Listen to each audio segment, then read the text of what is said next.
gentle. Hey everybody, welcome to Epic Time. This is day 6. Look at we got a wild ass Craig popping down in Ride's chair. Studio audience. Yeah, that's a studio audience, and we have. I gotta share the camera first of all. Actually, let's see. I gotta switch cameras here and do that. I'm gonna share camera. Stop the extra camera. I'm going to share it so you can see some people walking by. We got multiple cameras, but they only let me pick one at a time. So we're going to go with that. I'll turn on my comments and make sure everybody can see this and hear this. I got multiple microphones going on. It's really funny. If you start the show, I think people might know because it's been a madhouse around here. Yeah. You know, crazy like. Craig's been, everybody over here at Wild Ass been working their ass off. It's been just a sea of people, and then right when we start the show, everybody just kind of vanished for a second. So it's Friday of the rally, and it's starting to pick up now. You know, now last night all the hardcore riders that come in campers, they were getting there and getting set up, and I can't bash them too hard because they parked their camper next to my camper. So that's good. I'm trying to sell my motorcycle up front here, but I haven't had anybody bite yet. So there's a lady walking by now. She's eyeballing my bike. She's going to buy it for sure. Still under warranty. So am I, she said. That was awesome. The bike's under warranty, and her answer was, so am I. So that's really cool. But this is at noon. The rally, the official day, you know, it's just starting right now, and I knew it was starting because we've been riding here from Sturgis to Rapid City, and now today the damn speed limits go down to 65 miles an hour. When they're 75 and 80, it's all I can do to be within 10 or 15 of that, and that just didn't happen. So yeah, I don't get a patch for this trip. I rode mine. I have the one of the premier motorcycles that looked like somebody would have rode here, set up for long distance travel, and it came long distance in a trailer. But I have a valid excuse. Babe the Blue Bike is here that we're giving away. How you doing, my man? Good, how are you? I'm doing awesome. So got people coming up, you know, checking out what we do. We are a bunch of riders that raise money for kids with a rare form of muscular dystrophy. So we're meeting a lot of people, having fun. There's a lot going on here. Now it's like the parking lot's madness. Last couple days have been kind of easy. He just walked away, so he's busy working. Everything is coming together quick out here. Behind me, we got some baggers, so they'll be making a bunch of noise. So if you hear that in the background, that'll be coming up. But I want to jump in and give everybody an update of where everybody's at because we are on day 6, and it's amazing how far these people can ride in 6 days. And you got to remember, this is not, there's nothing easy about this. So right on screen is leaders of Team 2, the northern team that went to Rhode Island. So they're banging around. We got Nancy out there. She just keeps killing it. And like I said before, she was over 80,000 miles before she even started this event. You know, and for anybody that's ridden 100,000 miles in a year, that's an amazing task to do. I don't even want to talk about Pat doing 200,000 miles in a calendar year. So, but to do 100,000 miles in a calendar year is almost like having a damn job. So it is just god awful at the end. And Nancy, when she finishes this ride, she's going to be well into the 90s. And that's just sick. But she is really pulling away a little bit. She is getting after it, going through weather and everything else. Here's Brian Kern, as you see it. You know, he is coming up. And here's our two sets of couples we got.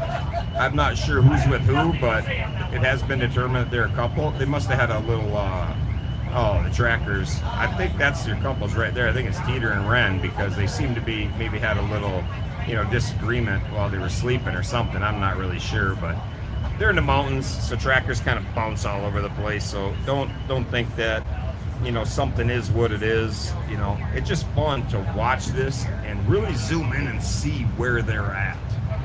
see what their conditions they're riding in, because it's just crazy the amount of technical riding they have for this year. I mean, this is day 6, and day 6 of not a lot of sleep, rain, heat, cold, everything, and now they're riding, X amount of miles a day, maybe 500, maybe 1,000. But here we got Raindrop here. She looks like she's in, 7th, 8th place, something like that. Let's see who she's riding with today. She was riding with, there we go, 1333 she's riding with, or at least close to. Doesn't look like she's really riding with anyone. She's kind of doing her own thing and riding her ride. And that's really what this is pushed for. They want you to ride your own ride, and whatever that is. But you're going to find yourself, you're going to find, a lot about you and your bike while you're on there. Some more people looking at my bike. Hey, darling, it's for sale. Yeah, I think you should buy a nice bike like that for your guy. All that stuff, you don't have to worry about those scratches. All that'll buff out. Well, then you got this. Look what nice that would look in your garage. Still under warranty. I bet gentle miles, 102,000 gentle miles. 5. Yep. So now you can go about 400 miles. If you ride nice, if you follow Iceman, you're going to go about 250. That's the way that works. But you see it picking up. 102,000. Yeah, and I took it easy on it. So yep, just broke it in. That's what I'm telling people. I actually like that bike. It's really set up nice. The Legend suspension on there is just hands down, man. Really, yeah, it's awesome. I didn't say anything. What did you do with the suspension? I said, I just spent $1,000 to put the Legends front of that. She loved it. Yep, exactly. How you keep the honey happy. Get a good suspension on that bike, so that's awesome. And we're speaking of Legend, kind of jumping all over the place here, but speaking of Legend, on Tuesday, next Tuesday, I'll be doing a little hello over there as soon as our show is done. I think it's 1 to 3 I'll be over there, and I'm going to be early because I go over there quite a bit and talk to those guys a lot, so so I'll be over there early, but it's on Tuesday.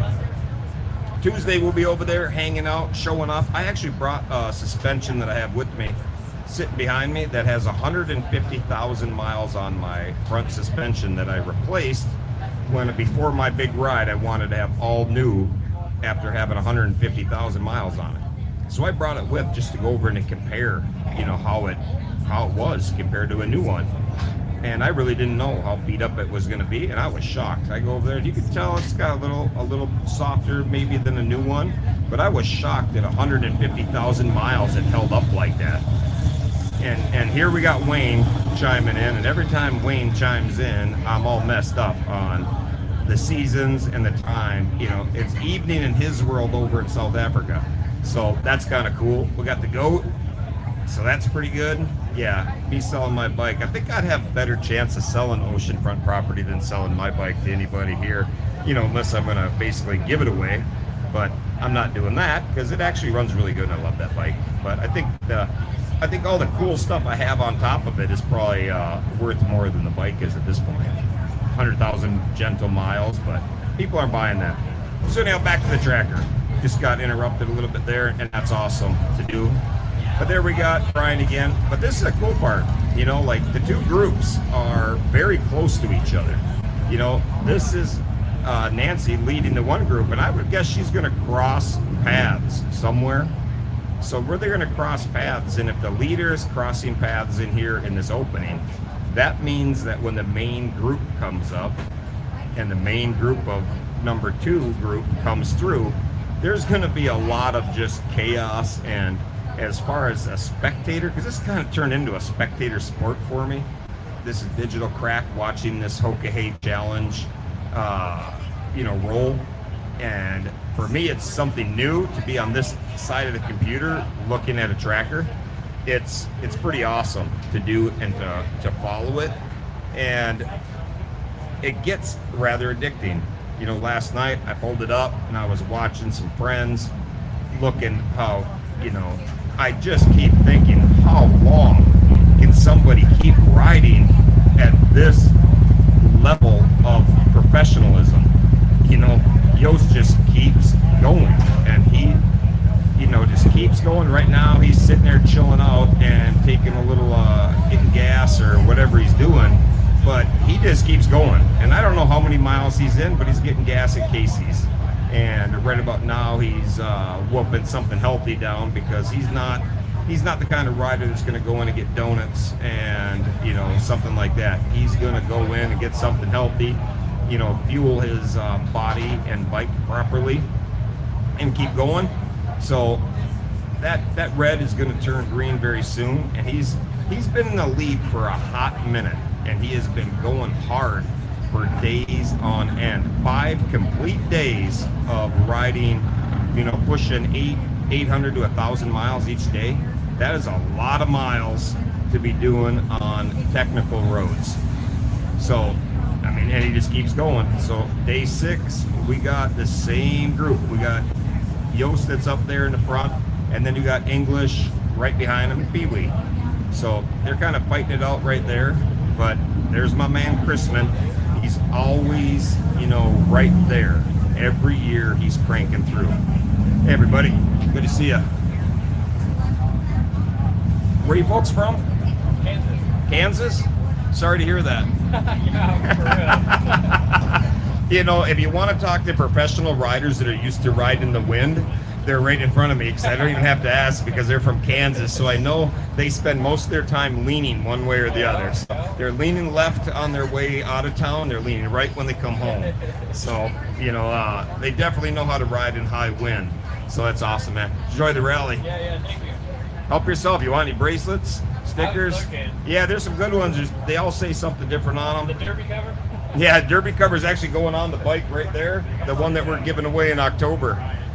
So that was a gift. I just waiting for Hydro, my mechanical friend, to get back here and put it on. So that'll be awesome. Oh, yeah. Man, you bet. Enjoy.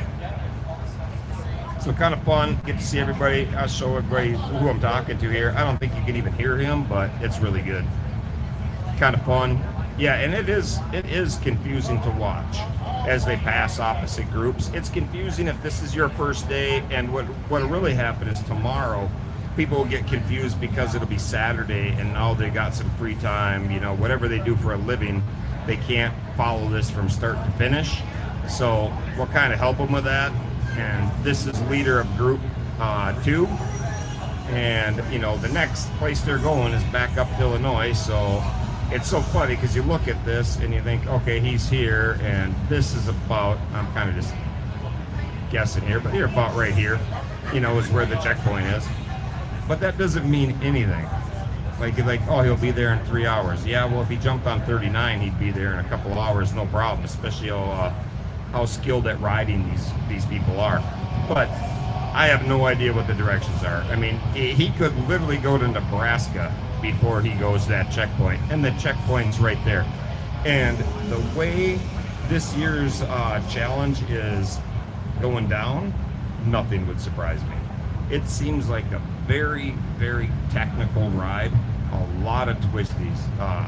They're just not getting a break ever, and you're just working your mind, your body, and your bike non-stop, day in, day out. So for Yost and English and Pee-wee and Chrisman and Nicholson, there he is right there. They've all just been killing it. And over on the other side, we got Nancy, who's just been on a tear. She was like lagging behind. I don't know if she was like strategy, Nancy the napper. She's like naps, stays back a bit, naps, stays back a bit, and then all of a sudden turn loose. Like a sprinter, kind of keeps a pace, but then the last, so long. So maybe she's just keeping a pace for the first 2,000 miles, and now she's cranking it out. But Brian, and then you fall into this group of riders here, the 2 power couples. We got Dirty Dan and a Roadrunner, and Ren and Teeter. They just been constantly working together. And here's an area, I don't even know if they're on this road all the way, but just take a glance at that road. I mean, these twisties you go through, and they look so fun. And don't get me wrong, they are fun. Everybody has a motorcycle loves to ride these curvy roads. I mean, there's a reason why the GPS that's built into a Harley Davidson has options for you to take curvy roads. That's not, by accident. It's because it's so much fun. But the problem is, they're fun for a day. And now these riders are on day 6 of this kind of road, that kind of technical riding. There's no time to take a break. I mean, look at this corner right here. This is kind of stuff they're going in, I mean, just look at that corner. You come through here, that's not a banked corner. That's a lot of fun. You're ripping around a corner. You don't pay any attention. If you're coming down this road and you're not paying attention, you're in that dude's driveway or these trees in a heartbeat. And by looking at that corner, they'd be right about here 90% of the time. So that's just unbelievable how relentless these curvy roads are. And I'm surrounded by thousands of bikers out here who would love to go down these roads, and then they don't realize, it's day after day. I mean, this is the region right here, and this isn't even a road they're on, but you kind of get an idea of it. Every road around these parts through the mountains, you can't just put a highway through the mountains. So if you're riding the Hoka, you better know how to technical ride, and you better be good at it. And don't be surprised when you wear a set of tires out in 7,500 miles. How you guys doing today? There's a rider right here. What year did you ride? 24. In 24? How'd you like I gotta make sure you're on the screen. How'd you like Hurricane Debbie? We went through it twice. Yeah, I went through it twice. I was there, and it's so fun to hear people's misery, as they did it. So having a whole, let's see, we back up, just take one step back. I want them to see you there. There, the camera's right there, so you say hi. And what rider number are you? 1211. 1211. And he was that your 1 year? You did 1 year? 24? I couldn't get enough time off this year. Yeah, exactly. I don't know if you can hear him, but he's talking. He couldn't get the time off to do it this year. But 24 was an epic year to do it. A rerun of the first year, and then start in Florida, go down to Key West during a hurricane, out of Florida, and then all the way to Alaska. That was just straight badass, man. So And then 5,000 to get home. yeah, and then turn around and go 5,000 to get home. Like this one is like crazy because they when you start and end in the same place, it's pretty nice if you're from there. You could have a 5-mile ride to get there and a 5-mile ride to get home, but you had 5,000. Where's home at? California. So at least you were kind of near in the right time zone, at least. But this, Yeah. driving me crazy. Yeah, so here's another rider who's experienced with it. And what do you think about when you look at this tractor this year and be like, what's going on? It looks like it's kind of fun. Yeah, it looks like fun, but man, talk about an ass beating, Oh, yeah. all those technical roads for days on end. It's like, About day 7, the pain. yeah, exactly. That, yeah. He rode too, didn't he? You rode in 24 as well? Awesome. So a couple riders here, but camera's a little off, but they're on there. But anyhow, that's pretty cool, man. And you guys both crossed that finish line? Yep. Hey, how'd that feel crossing that finish line? I need a shower, go to bed. Here, hold on one second. I'm gonna hand you a microphone. You can hold that in front of you. I just want to have you guys introduce yourselves. And can you step back by my bike so that camera's a good view? I want to show the world a couple of riders that are here. There you go, right there. There, if you hold that up a bit, there you go. You should be able to pick you up. And what's your? Tell me your name and rider number. Todd Lewis, California 959. Awesome. And you guys both rode together. And did you ride to the starting line from California to Florida? No, we actually trucked. Yeah, good. We had to deliver a truck, which we should have probably rode. It would have probably. It's nice. That's a long ways to go from California to Florida and then up, But riding through the hurricane, that was your first okay. Like, what did you think when you took off? He convinced me to do it 30 days before. I didn't know what yeah, so many riders canceled. Yeah, I didn't even know what I was doing. So. Yeah, that is awesome. That is great. But, you test yourself mentally, physically, mentally. Yeah, it's a mental draw, and that's what these guys are going through on day 6 right here. The adrenaline's gone. Now you're not. Yeah, now you're going on. Your ability. There's nothing else. But now you got to start digging deep. And day 6, like you just said, day 9. Day 9 is like, next For level. us, we were so close to day 9, but that's when the body was shut. Yep. Yeah, exactly. Hallucinating, and that's kind of what we're talking about today. How riders do this. And what'd you ride for a bike? 24 street glide. Nice. Destroyed. Couple street glides destroyed. Yeah. The hurricane sandblast. Yeah. Sandblasted. It's so fun to hear stories, especially when they went through the same suck. It's like. We were going over the bridge in Key West, and I didn't think the gusts were so bad. It was like it blew my whole tablet right off the bike. Hey, they're not hearing you. Can you hold that mic up right in front? Tell me if you're hearing it now. Otherwise, I'll make sure. Somebody comment if you're hearing that mic. So, I think it's turned on, right? Let me see if they want to make sure. Yep, you should be good. I think you just got to hold it right in front. There's so much. That thing's designed for like right in front of your face. So, still nothing. Say something. Can you hear him now? All right, yeah, and it's a little delay too. Like I got a second and a half. There's like a 5 seconds when we're talking to when it actually gets on, on the Facebook feed. So now it's on, so they can hear you if you hold it in front of your face. So say again your name and rider number.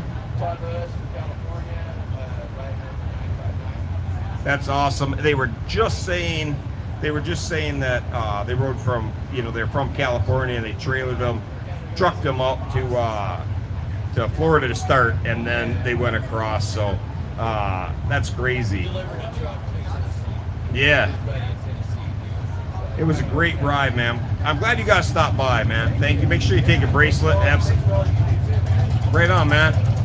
We'll be here all week, and we're gonna be at Mount Rushmore tomorrow. If you guys want to get on the show there, that's awesome. But make sure you get a bracelet. Anything else you want? Just some stickers, good stuff. Let me put this other microphone away quick. Sticker, you got a sticker? Yeah, there's stickers there somewhere, I think. Otherwise, I got some more in the bag back here. All right, we're gonna wing this as we go. I don't know why these microphones. I got to make sure it's right there, whatever. But good to see you guys. Nice to meet you. That was. I've seen a lot of riders here who have ridden the Hokay. Different. Shannon from Mississippi. He stopped by yesterday. One of Hippie's boys. So that was pretty fun talking to him. I don't see him a lot anymore, but that was pretty good.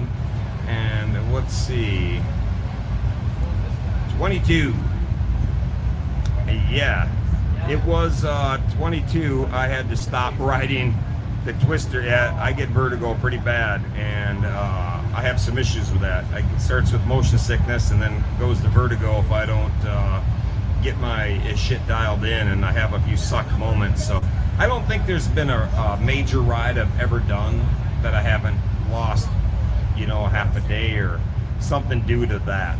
And that's just part of who I am. So the good Lord blessed me with the ability to go fast, corner when I can corner, but he did not bless me with the ability to take relentless twisties and hills. They just make me sick, and I have to take a break. And when I get a little, the older I get, the better I am about managing that. So I never use it for anything other than tell people I can feel your pain if you have that as well. So it's pretty cool,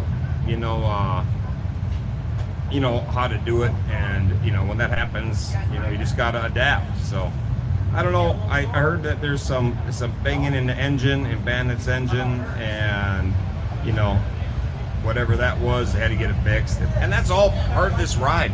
You're gonna have all kinds of problems. The 3 things you got to worry about most: your body, your mind, and your bike.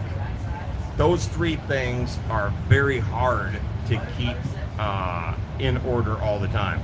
And it's just relentless abuse to all of them.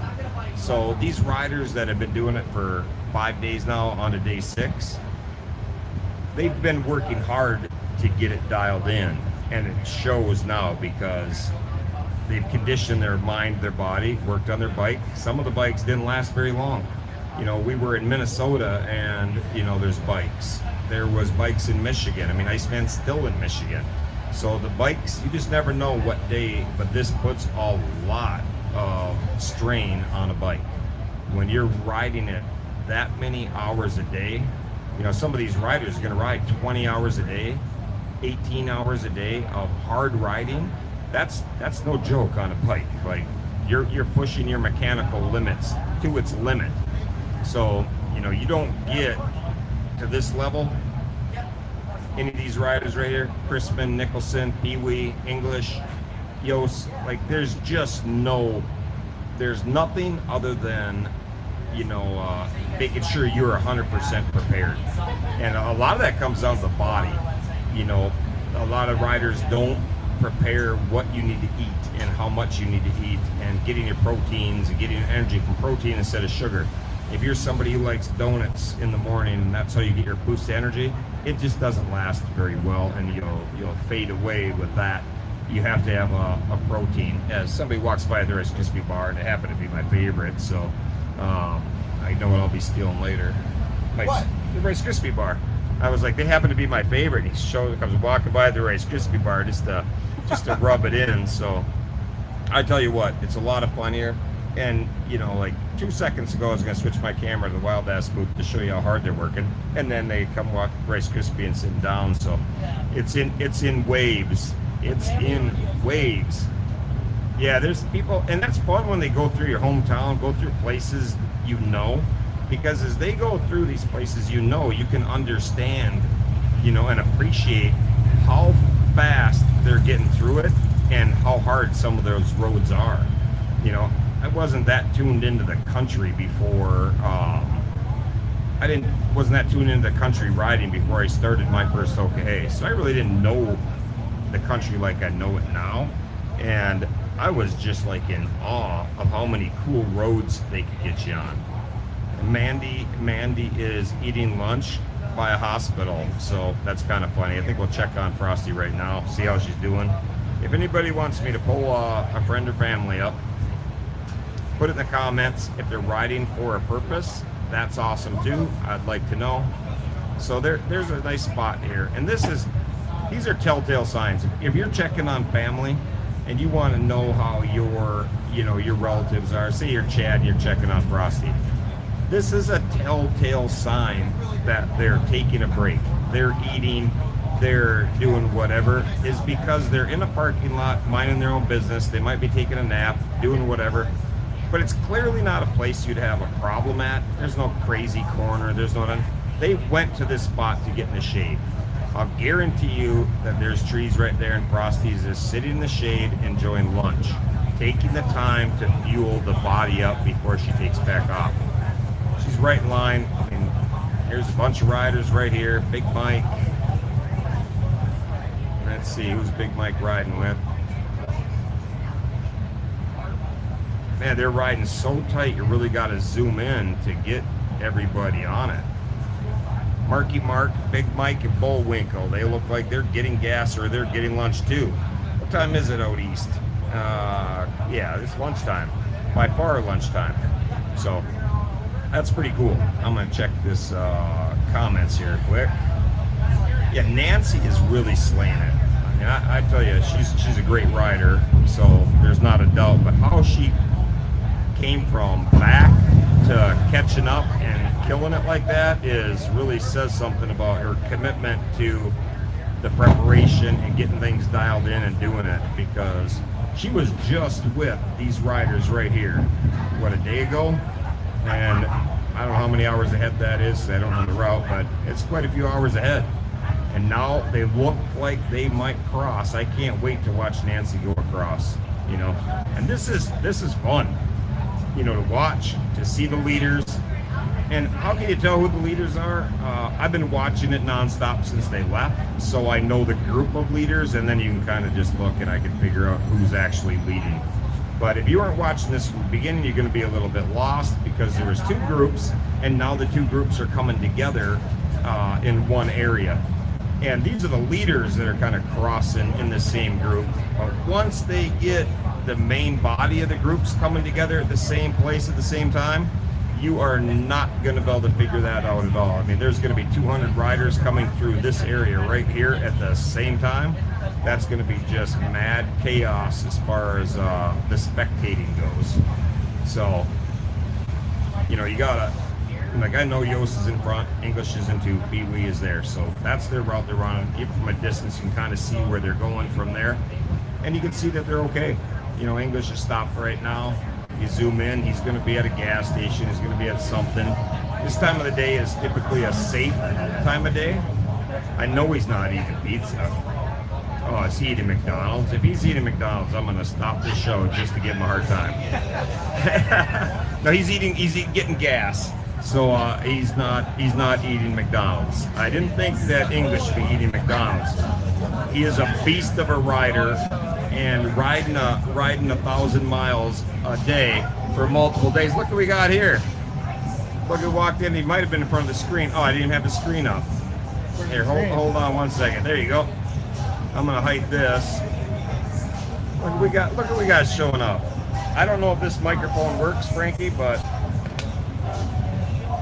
hold it up like that and tell me, and you can talk it, and there was people hear you. Let me know. Everybody. Let me know if you can hear Frankie Mountains.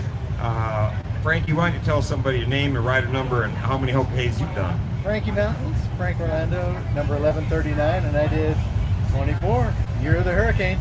That's awesome. And there was just a guy here, two guys that rode in the 2024 as well. They just left. They're standing right over there. They're still here. So that was kind of fun. It was their first Hope Hay as well, and we get a lot of yeah, they can hear you perfect, so that's awesome. Just make sure you hold that up and they'll be good. So Frankie stopped by to say hi. I knew he was coming, but I wasn't sure when he was going to be here, when he's going to walk up. And who you got with you? Malcolm. Come on, Santa. Santa Beard. We'll bring Santa right over the old school camera. I'm not bringing these guys up front. There you go. We got Santa Claus with us. Hi there. Yeah, make sure you hold that right in front of your mouth, otherwise it's not going to work. I found that out earlier. So tell them your name and where you're from and any other good details you got. Malcolm Beard, The North Pole. Washington. Just lived down the road from Frankie Mountains. Is that where you summer and then the winter you go back up to the North Pole? I do that at times too. Yeah, that's awesome. Otherwise, it's Santa's on his Harley. Did you guys ride over here, and how long did it take you?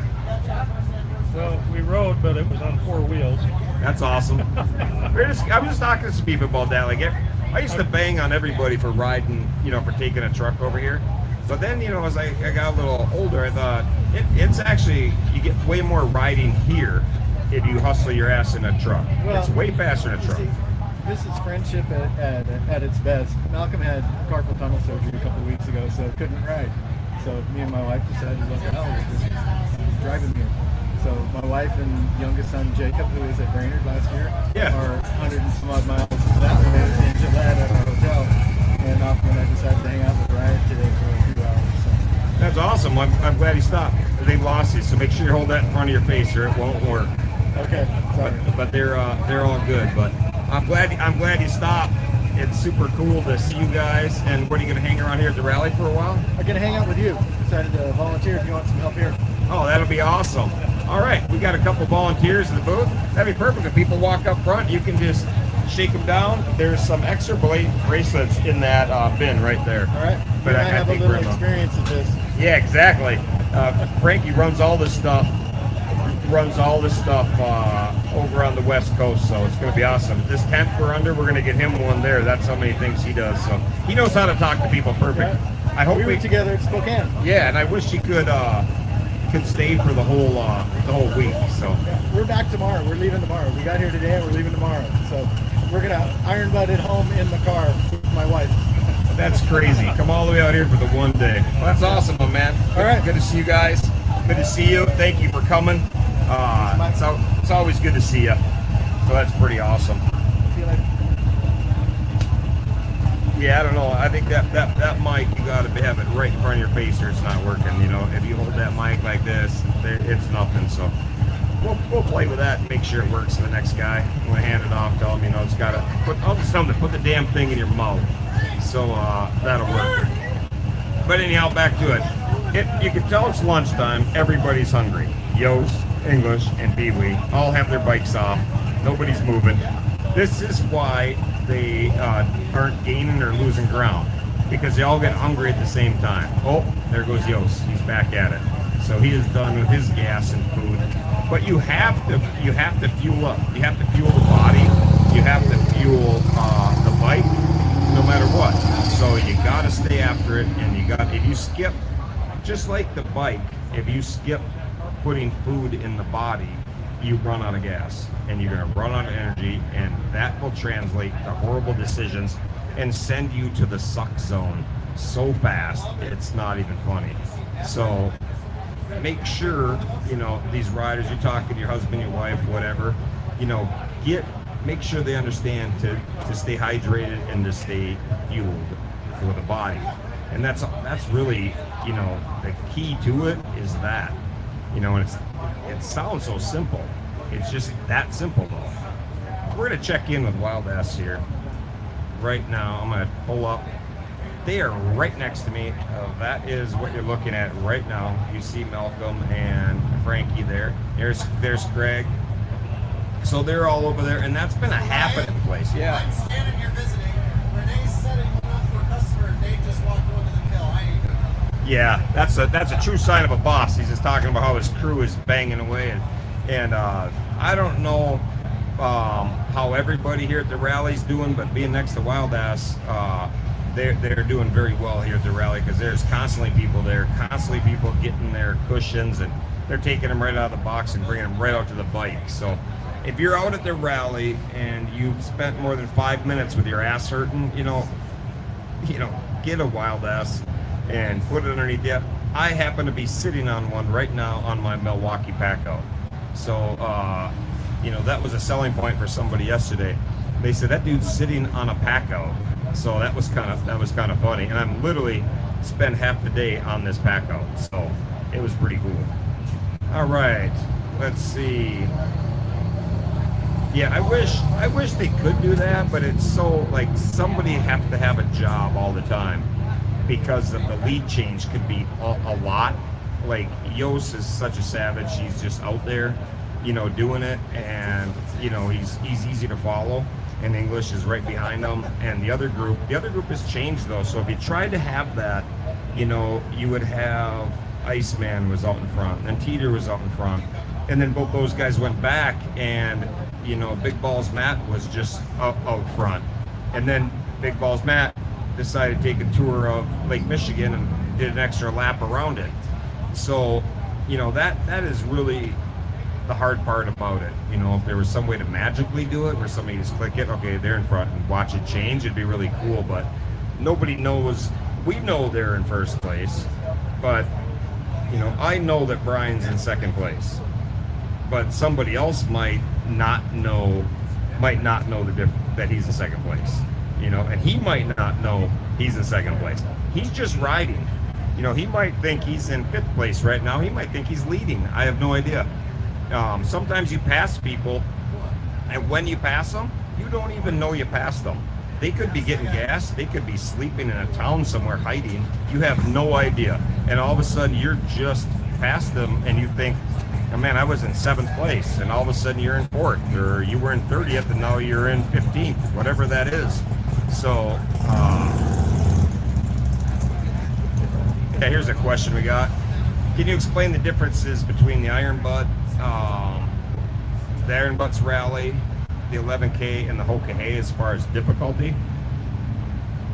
They're two totally different events, for starters. The Hoka Hey is an event that you get turn-by-turn directions. If you do the Hoka Hey, how it's meant to be ridden, no GPS, no anything, just you get your directions and you just leave. Nobody from home is helping you. Nobody's watching this tracker and then sending you a text, hey, Dash, you made a wrong turn, Dirty Dan went left and you went right. If nobody does that kind of stuff, and you just let these riders go do their thing, that's a very unique style. And that's, when Jim Redcloud came up with this idea, that was the idea. The idea was not to be easy. The idea was not to have any comforts. You are supposed to suffer the whole way. And by suffering, it's a journey for you, both physically riding around the country and spiritually by finding yourself while you do it. So if they do that, you know, it's a very unique, nothing quite like it out there. The Iron Butt Rally, on the other hand, is much different. You are giving a book with things all around the country to go and see, whatever the theme is that year. And I'll just make things up and say it's churches. So if churches are the theme, they will have churches all around the country to go and see, and they have checkpoints as well. The last one they did, you came back to the same place. Every checkpoint was back at the place. But the thing about the rally is you got to get miles and points. So you're getting points, and the miles come because the further away things are, the higher the points are. So if you have to go, they'll put one up in Alaska with mega points to see who goes for it. They'll put one at Key West to see who goes for it. And there's always somebody that takes off and tries to go get that one thing in Key West from Nebraska. And they're crazy. And, you know, so the thing with the IBR is you route your own route. They have a couple of other options now in the new stuff. Like when I did it last year, they gave me things to see, but they were around the country, so you kind of go in a circle. But the thing about the IBR that makes it really, really different is you come up with your own route, where the Hoka Hey gives you a route and you have to follow it. You deviate from it. That, like Big Balls Matt, he realized he made a mistake and things weren't there. He went back around Lake Michigan and did what he missed. You have to do that. And with the Iron Butt Rally, you have your own map. So there is no map. You can use all the technology you want.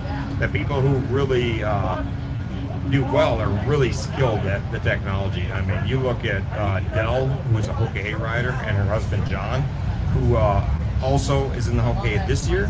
They're both very experienced and very kick-ass rally riders, and you know, like, have that all dialed in. But you look at their bikes from one to the other, totally different.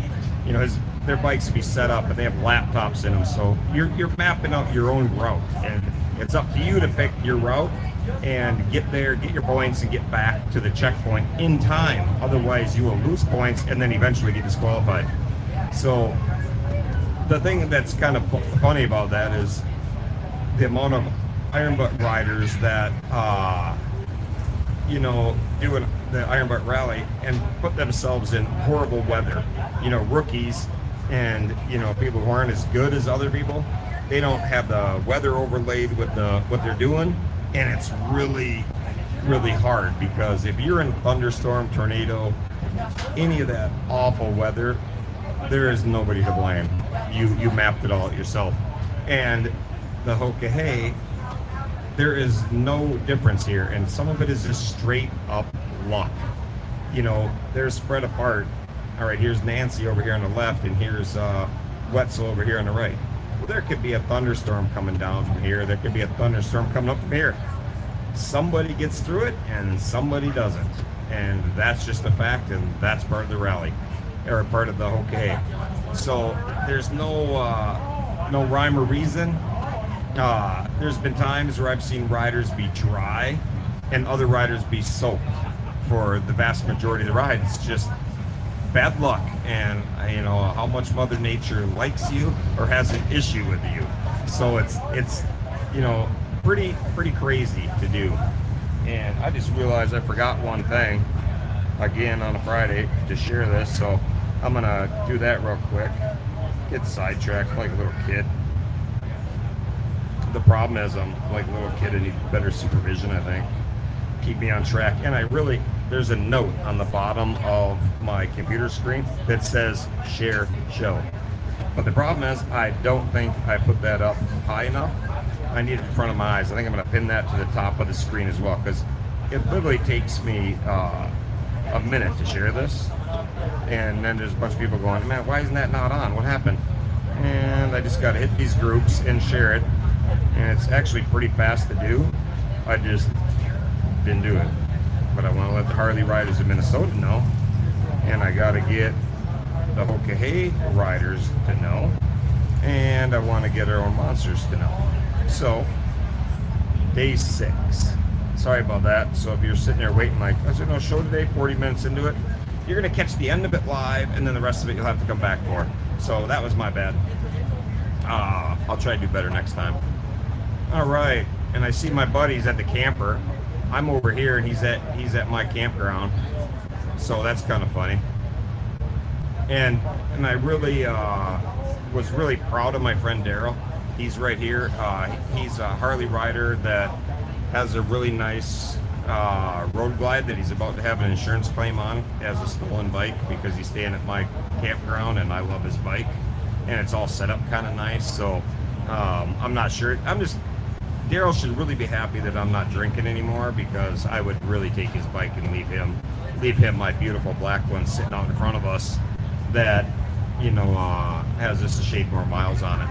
But anyhow, I was super proud of Daryl because he's coming out to the rally and he got pulled over and had to explain to the popo why he was doing a sheet over the speed limit.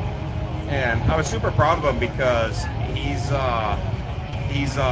always one that like wants me to ride, you know, around the speed limit, and I'm always the one that wants him to ride well above it. So I guess we're gonna meet in the middle and do 95. So that's how we're gonna get through this rally. We're gonna meet in the middle. I want to do 105. He wants to do 85. So we're gonna meet in 95. I guess is our new speed. So Daryl, make sure you're hanging on. I'll let you lead the way. If you're gonna do 95, you can lead the way this year. I've had some issues leading the way here at the rally, and sometimes people aren't so eager to follow. We ride a little different. My brain's a little broken, but we get it done. But anyhow, anybody in the comments want to check on somebody and who do they ride with, I'll do that. Let's see, what does it say? Some of it. How many checkpoints? Typically, there's 3 checkpoints in the finish line, but this year they mixed it up, which I'm very happy they did. They're throwing curveballs, and there's 3 checkpoints, and you go out and back.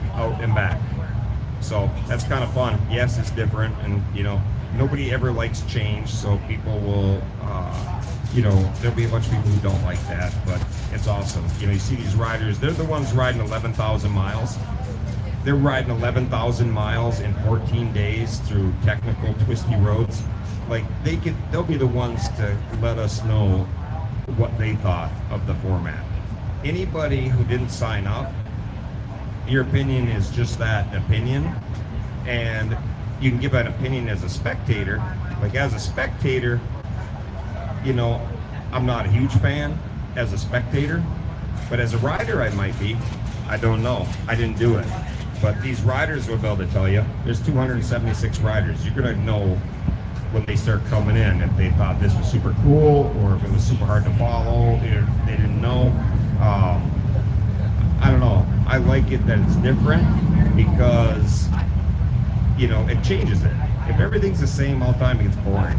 You do the same shit year after year, same kind of checkpoint, same kind of ride. It's boring.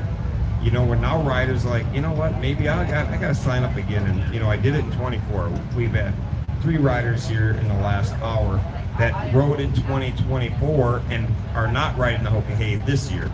So, you know, they may be like, you know what, I got to ride in 28 to see what kind of changes they come up with.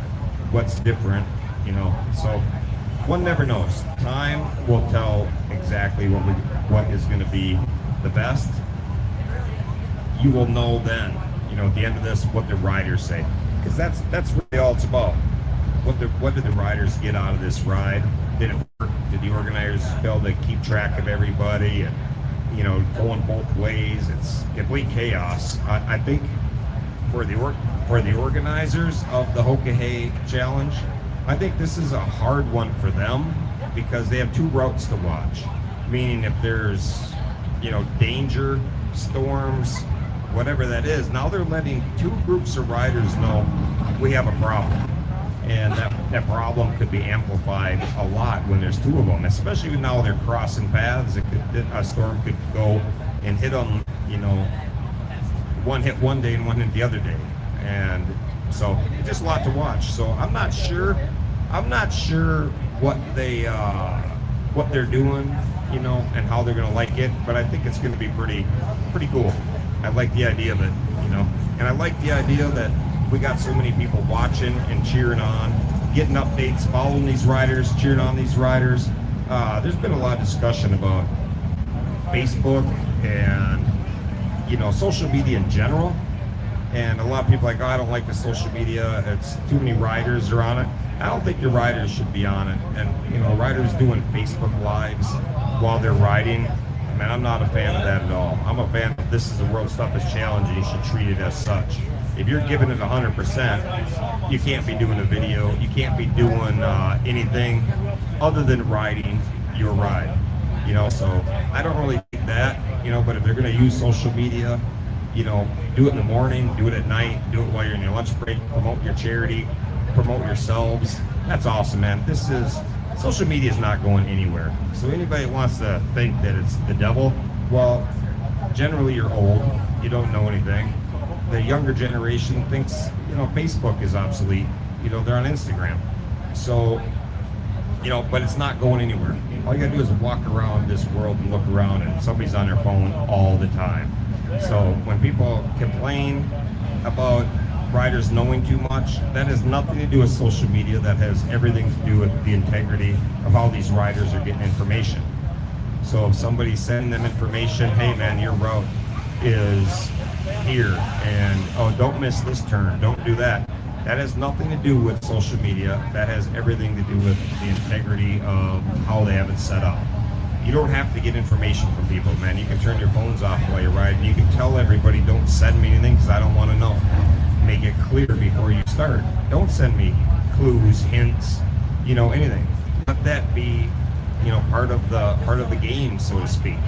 So, you know, I think that's very important because social media isn't going anywhere, and I really don't like when people use social media to bitch about social media. Like you're on social media to talk about what the devil social media is. If it's the devil and social media is so awful and you don't think these riders should be any contact and only certain people should be able to see them where they're at, well then you should be here at the rally with me like they used to do, have a tent to reach people. Instead, social media does that. You know, put an ad in the paper to complain about social media. If that's how you feel about social media, then put it in the paper. You know, let me know how that pans out for you, how many people you reach. But it cracks me up when people go on, you know, Hoka pages to complain about the use of social media. Obviously, you approve of meeting the masses when you're using it to complain. You know that's how you're reaching the most people. That's exactly what the riders are doing. That's exactly what we're doing. So if people, you know, are against the use of social media and everything, and I don't know what to tell you. You know, you're gonna get left behind. But so it's all good. I think it's fun. Here's somebody that has a question. Since the routes are different, in my opinion, you know, who's out front, Yost or Nancy?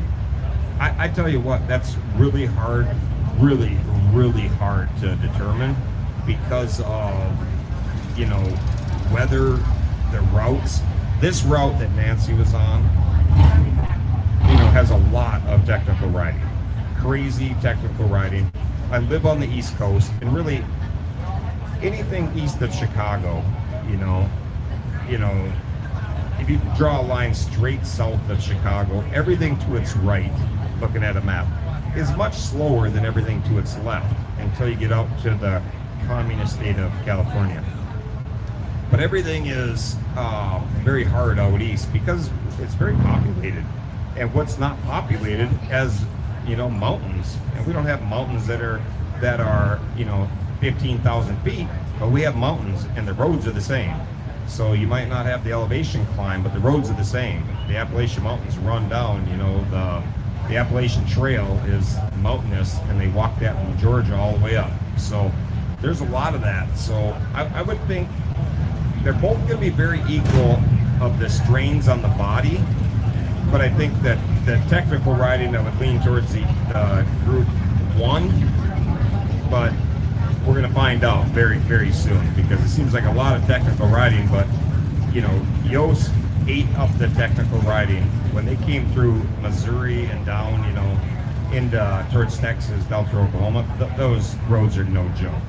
You know, there are no joke at all. So, you know, they had a lot of technical riding at times, but then they got out in Oklahoma and Texas and they could eat up miles in a hurry. So, you know, it's hard to tell, and I haven't zoomed in on every last little bit, but it just doesn't seem like there's anything easy. You know, it doesn't seem like there's anything easy about this route at all. So, whoever mapped it out, it was still Steve that did it all. My hat's off to you. I like it. I think it should be the Road's Toughest Challenge.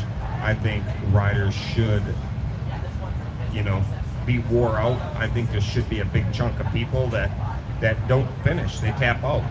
It's the World's Toughest Challenge is not going to be made for everybody. And, you know, there's no shame in not doing it. You're going to build off that and know what you got to do to get better for the next time.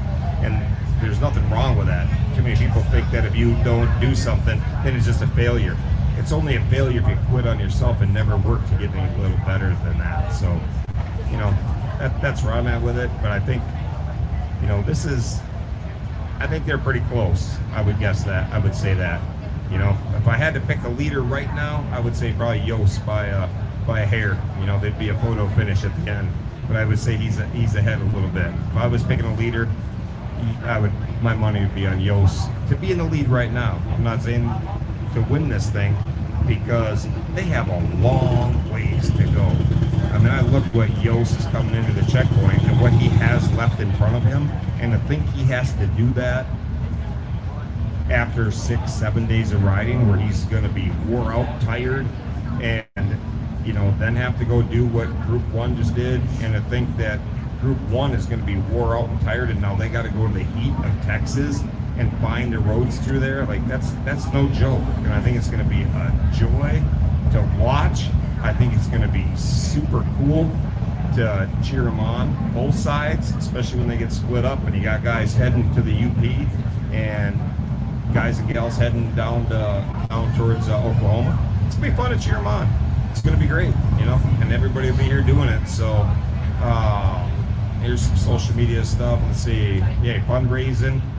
Yeah, it's a must. You know, you have to use social media to fundraise. I've fundraised in 4 Hokahays. I'm fundraising in my 5th Hokahay right now as we speak. We have 60 mile monsters out there, you know, doing their thing and killing it. And, you know, they're all raising money to help our 7 kids live their best life. You know, that's pretty as simple as it gets. So it's kind of fun to watch. Fun to cheer them on, and the anxiety of it, like, man, they can do this, they can do that, is pretty fun too. So it's really cool. I appreciate everybody for tuning in, sharing what we got going on. You know, if you're watching it, share it. We want to promote the Hokahay Challenge. We want to promote Wild S, and we want to promote charitable riding. You know, I want to get as many people doing Mile Monster things as I can. I would love to have 100 kids that we help instead of the 7 we have right now. I would love to have, you know, 100 kids getting handicap accessible vans from Mile Monsters right now because of the funds we raised, because we had 5,000 riders doing cool shit. So, you know, that's where my mind is. I'm using social media until the day I die to help these kids, and I'm not going anywhere, no matter who likes it or doesn't like it. So if you don't like it, don't tune in. But we're going to be promoting these riders, not just of the Hokahay, but all the cool things that these monster riders do, you know, year round. This event is every 2 years. We're doing cool shit every month. So this is just one of many things that we're doing and that we're promoting. So that's how we're looking at it. I'm using the Hokahay. I'm promoting the Hokahay. I'm a fan of the Hokahay. So it's pretty cool. Let's check out the crowd one last time before we go. And then tonight we're going to be on here, and it's going to be a lot more involvement with the crowd. So that's going to be kind of cool. And let's see if I can, one more before we go. Sucks that I can't just switch between cameras super easy and just click and go, but I gotta do it a little bit different, so that's all good. Here's the bike. Oops. Yeah, I clicked on it, but I gotta share it too. That makes a lot more sense. Let's get rid of that. All right. So this is the crowd just walking by. There's a few people. I can't believe that. I thought for sure if my bike sat out there, somebody'd buy it or steal it, but I guess nobody's interested. She's eyeballing it. I think we got one. It's got gentle miles on it. I'm very well known in the motorcycle community for keeping safety way high, doing everything right. About the only thing I've done right to that bike is maintained it. You know, it does get maintenance done. Everything else, if it could talk, it would file a lawsuit. Yeah, I don't think it's gonna, you know, ever want to go back to being mine, you know, if it were to go somewhere else. Yeah, that bike draws a lot of people because it has just been through the ringer and back. And, you know, I'm really promoting Lincoln Seals and his tank as well. So I'm going to make a little sticker up that this tank was made by Lincoln Seals and get his number up there. So Lincoln, if anybody tells you out there, somebody coming to your shop, and I said after I talked to them, they were going to stop at your shop on their way home. So I told them if they do, tell them Ryan said hello. So Lincoln, if you happen to be watching or catch this at any time, I'm doing my best to steer people to your auxiliary fuel tanks, because once I had a Lincoln Seals auxiliary fuel tank, it was really a game changer for what you can do. And Santa Claus didn't bring it for me. I know he's eyeballing it. Maybe Santa's bringing it for somebody. Somebody this winter might be getting a Lincoln Seals auxiliary tank for Christmas. I'm not sure. But the problem is most of the people I'm running into out here are all on the naughty list. Like Santa reached in his pocket, he's got like 2 names in there. So somebody better get together and try to clean it up a little bit. But that's all good. Let's see. Saw the camera where? Oh yeah. Yes, I'll turn that down. That's a good idea. It's like in an area that's got a lot of, and I don't have my partner here today. So Frankie's got crowds of people. He's just over there bringing around the corner, but I'll get it down so it's, yesterday we had it hooked up where the top of the semi, and that's way better, but this has been rivetized, so that means it's not going to be quite right. But anyhow, that's that. You guys all take care. I'll catch you at the 6 o'clock our time. If you're at the rally or coming to the rally, 6 o'clock will be the live show. And if you're anywhere else, it's going to be 7 o'clock Central. For the riders out there, good luck, stay safe, and keep pounding miles. I'm really proud to watch Yost, English, Pee Wee on that side, and Nancy and Brian, and then the 2 power couples coming up, are really killing it. So I hope you enjoy a little bit of talk about this, and I'll try not to ramble on too much, but it is what it is. That's that. And to my wife, I love you, and if you want to get on a plane, I'll be here all week. Later. Peace.